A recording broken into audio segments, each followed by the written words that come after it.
Well, congratulations. You have reached the end of the class, Getting Started with the Bible. And I want to highlight that that's the title, Getting Started with the Bible. You're at the beginning of a journey with God's Word.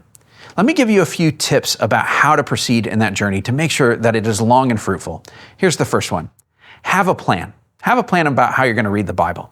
When you first start reading the Bible, it's really easy to jump in and say, oh man, I'm going to try a bunch of things and check it out, and you're excited to figure it out. But after a while, that enthusiasm isn't enough, and you say, I don't know what to read next. Or you wake up and say, oh, what should I do? What should I read? And what you really need to do is to have a plan to say, this is how I'm going to proceed through the Bible. So I start reading the whole thing.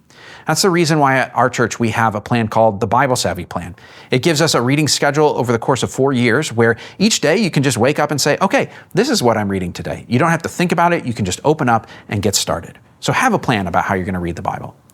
Second tip is play the long game, okay? This is getting started with the Bible. And what that means is you got to think not just about right now, right here, figuring out the Bible. You got to think, okay, how am I going to do this over the course of years? This actually helps you not to get discouraged with this. You might be thinking, man, I'm really excited. I feel like I got the tools for, getting into the Bible. I want to do this. Or you might be thinking, man, I'm overwhelmed. It seems like there's a lot to figure out about this book. It's okay. Lower the temperature on your stress here.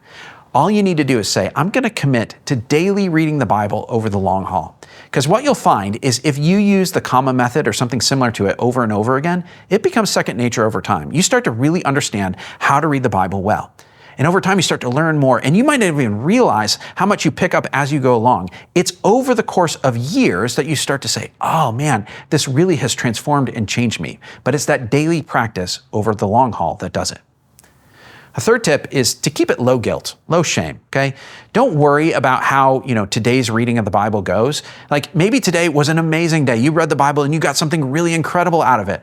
You know what? Tomorrow might feel really ordinary. It might even be boring. Maybe you lose your focus and say, man, I just couldn't get much out of it today. Don't worry about it. This is not something that you need to feel bad. Worry about the ups and downs of things. Even if you miss a day of reading, don't beat yourself up about it, or 2 days or a week or a month. Just pick up the Bible again when you realize it and just read the next day and say, I'm going to jump back in. Don't worry about it. A fourth tip is to make sure you always put into practice the things that you read. Actually let it hit your life. There's a real danger that you can say, I'm fascinated by this. I want to figure it out. I want to learn all that it has to say. But then it doesn't actually change your life. It doesn't transform anything because it's all up here. It never works out in your heart and in your lifestyle. And so always go to that final step of application and say, what should I do? How should this change things? Because that's the way you're going to start to understand it. That's the way you're going to start really understanding, enjoying, and applying God's Word in your life.